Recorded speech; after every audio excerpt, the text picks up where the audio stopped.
ज़रा इमेजिन करो, एक छोटी सी रूम, पुरानी बेड और कुछ इधर उधर बिखरी हुई चीज़ें, किताबें, एक रेडियो और कुछ पुरानी यादें।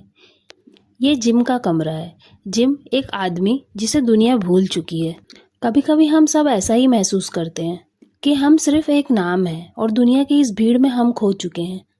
पर फिर एक दिन जिम की जिंदगी बदल गई। एक जर्नलिस्ट आया, नाम था डेविड। उसने जिम की कहानी सुनी, लिखी और एक बुक में पब्लिश की। और अब जिम ने उसका नाम एक बुक में देखा, उसकी आंखें चमक उठी। आई एग्जिस्ट, वो चिल्लाया। जिम की स्टोरी कोई बॉलीवुड या हॉलीवुड ब्लॉकबस्टर नहीं थी, पर उसके लिए it was a life changing moment. उसका नाम दुनिया के सामने था और यही हम सब चाहते हैं, राइट? कोई हमें देखे, कोई हमें माने कि हम इस दुनिया में हैं और हमारी भी एक कहानी है। लेकिन आज के ज़माने में तुम्हें जिम की तरह इंतज़ार नहीं करना पड़ता। कोई जर्नलिस्ट तुम्हारी कहानी सुनने आए, इसका इंतज़ार अब ज़रूरी नहीं। आज तुम्हारा फ़ोन तुम्हारी आवाज़ है। सोशल मीडिया ने ज़िंदगी बदल दी है। इंस्टाग्राम, ट्विटर, यूट्यूब, ये सब सिर्फ टाइम पास के लिए नहीं है, ये तुम्हारी पहचान बनने का एक तरीका है। अब सवाल ये है कि तुम सिर्फ देखोगे या अपनी कहानी दुनिया को दिखाओगे। Let's talk about the 3 secrets that influencers won't tell you ever. First है क्रिएट।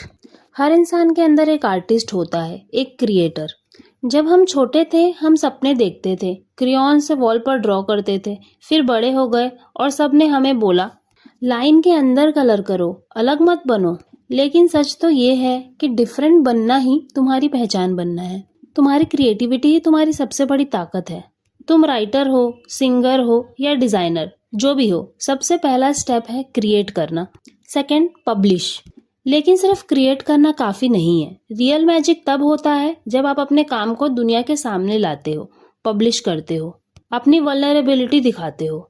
ये सबसे टफ पार्ट है। लोग क्या कहेंगे, ये डर सबको होता है। बट अगर तुम ये रिस्क नहीं लोगे तो कभी नहीं पता चलेगा कि तुम क्या कर सकते हो। आज के ज़माने में पब्लिश करना इतना आसान है।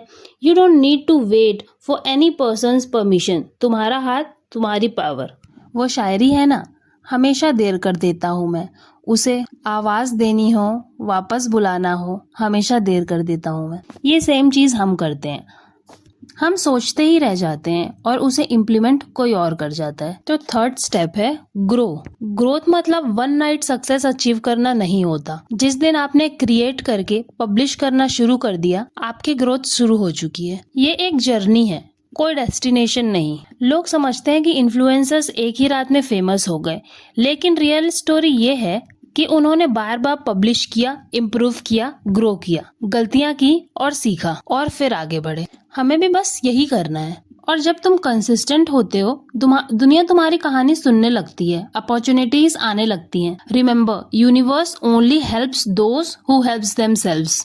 तो अब सवाल ये है कि क्या तुम सिर्फ एक और नाम बन के रह जाना चाहते हो या अपने पैशन को एक लीगेसी में बदलना चाहते हो? ये तुम्हारे हाथ में है। Create, publish and grow. दुनिया तुम्हारा इंतजार कर रही है।